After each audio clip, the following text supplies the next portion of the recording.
हर हर महादेव। श्री शिवाय नमस्तुभ्यम। आप सब भी कमेंट में हर हर महादेव अवश्य लिखिएगा। आइए आज के वीडियो में हम नाग पंचमी की व्रत कथा का श्रवण करेंगे। नाग पंचमी की यह व्रत कथा भविष्य पुराण से ली गई है। नाग पंचमी पर नाग देवता की पूजा करने से उत्तम लोक की प्राप्ति होती है और सर्पदंश का भय दूर होता है। मान्यता है कि नाग पंचमी के दिन भविष्य पुराण में बताई गई इस कथा का पाठ करने से हमें उत्तम फल की प्राप्ति होती है और कुल में सर्पदंश से किसी की मृत्यु नहीं होती है। आइए अब कथा का श्रवण करते हैं। सुमंत मुनि बोले, हे राजन, अब मैं पंचमी कल्प का वर्णन करता हूँ।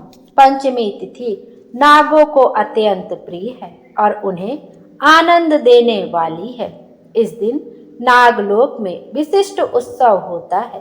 पंचमी तिथि को जो व्यक्ति नागों को दूध से स्नान कराता है उसके कुल में वासुकी, तक्षक, कालिया, मणिभद्र, ऐरावत, धृतराष्ट्र, करकोटक तथा धनंजय ये सभी बड़े बड़े नाग अभय दान देते हैं और उसके कुल में सर्प का भय नहीं रहता।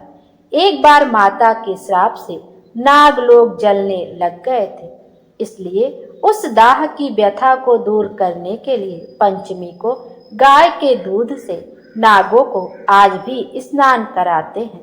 इससे सर्प भय नहीं रहता। राजा ने पूछा, महाराज, नाग माता ने नागों को क्यों श्राप दिया था और फिर वे कैसे बच गए? इसका आप विस्तार पूर्वक वर्णन करें।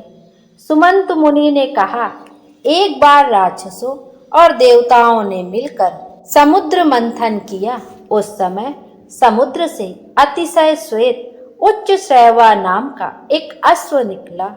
उसे देखकर नाग माता क्रतु ने अपनी सौत विनिता से कहा कि देखो, यह अश्व श्वेत वर्ण का है, परंतु इसके बाल काले दिख पड़ते हैं। तब विनिता ने कहा, ना तो यह अश्व ना तो श्वेत है, ना काला है और ना लाल। यह सुनकर कद्रु ने कहा, मेरे साथ शर्त करो कि यदि मैं इस अश्व के बालों को कृष्ण वर्ण का दिखा दूं तो तुम मेरी दासी हो जाओगी, और यदि नहीं दिखा सकी तो मैं तुम्हारी दासी हो जाऊंगी। विनीता ने यह शर्त स्वीकार कर ली। दोनों क्रोध करती हुई अपने अपने स्थान को चली गई। कद्रु ने अपने पुत्र नागों को बुलाकर सब वृतांत उन्हें सुना दिया और कहा कि पुत्रों, तुम अश्व के बाल के समान सूक्ष्म होकर उसके शरीर में लिपट जाओ, जिससे यह कृष्ण वर्ण का दिखाई देने लगे, ताकि मैं अपनी सौत विनिता को जीत कर उसको अपनी दासी बना सकूं। माता के इस वचन को सुनकर नागों ने कहा कि माँ, यह तो छल है, हम लोग नहीं करेंगे। चाहे तुम्हारी जीत हो या हार, छल से जीतना तो बहुत बड़ा अधर्म है। पुत्रों का यह वचन सुनकर कद्रु ने कहा, तुम लोग मेरी आज्ञा नहीं मानते हो, इसलिए मैं तुम्हें श्राप देती हूँ कि पांडवों के वंश में उत्पन्न राजा जन्मेजय जब सर्प सत्र करेंगे तब उस यज्ञ में तुम सभी अग्नि में जल जाओगे। इतना कहकर कद्रु चुप हो गई। नागगण माता का श्राप सुनकर बहुत घबराए और वासुकी को साथ में लेकर ब्रह्मा जी के पास पहुँचे तथा ब्रह्मा जी को अपना सारा वृतांत सुनाया। इस पर ब्रह्मा जी ने कहा कि वासुकी, चिंता मत करो, मेरी बात सुनो। यायावर वंश में बहुत बड़ा तपस्वी जरत्कारु नाम से अपनी बहन का विवाह कर देना और वह जो भी कहे उसका वचन स्वीकार करना। उसे आस्तिक नाम का विख्यात पुत्र उत्पन्न होगा। वह जन्मेजय के सर्प यज्ञ को रोकेगा और तुम लोगों की रक्षा करेगा। ब्रह्मा जी के इस वचन को सुनकर नागराज वासुकी आदि अतिशय प्रसन्न हो उन्हें प्रणाम कर अपने लोक में आ गए। सुमंत मुनि के इस कथा को सुनाकर कहा, राजन, यह यज्ञ तुम्हारे पिता राजा जन्मेजय ने किया था। यही बात श्री कृष्ण भगवान ने युधिष्ठिर से कही थी कि हे राजन, आज से 100 वर्ष के बाद सर्प यज्ञ होगा, जिसमें बड़े बड़े विषधर और दुष्ट नाग नष्ट हो जाएंगे। करोड़ों नाग जब अग्नि में दग्ध होने लगेंगे, तब आस्तिक नामक ब्राह्मण सर्प यज्ञ रोककर नागों की रक्षा करेगा। ब्रह्मा जी ने पंचमी के दिन वर दिया था और आस्तिक मुनि ने पंचमी को ही नागों की रक्षा की थी। अतः पंचमी तिथि नागों को बहुत प्रिय है। पंचमी के दिन नागों की पूजा कर यह प्रार्थना करनी चाहिए कि जो नाग पृथ्वी में, आकाश में, स्वर्ग में, सूर्य की किरणों में, सरोवरों में, वापी, कूप, तालाब आदि में रहते हैं, वे सब हम पर प्रसन्न हो। हम उनको बार बार नमस्कार करते हैं।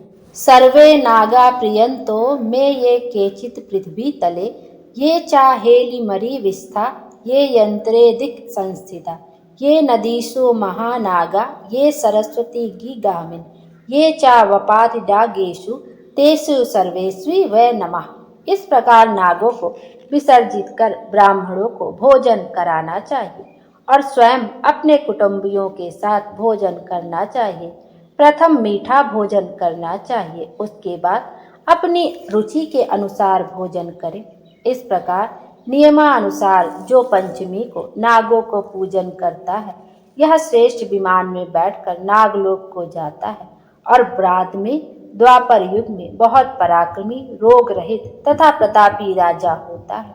इसलिए घी, खीर तथा गुलगुल से इन नागों की पूजा करनी चाहिए। राजा ने पूछा, महाराज, कुद्र सर्प के काटने से मरने वाला व्यक्ति किस गति को प्राप्त होता है और जिसके माता पिता, भाई, पुत्र आदि सर्प के काटने से मरे हों, उनके उद्धार के लिए कौन सा व्रत, दान अथवा उपवास करना चाहिए, यह अब आप बताएं।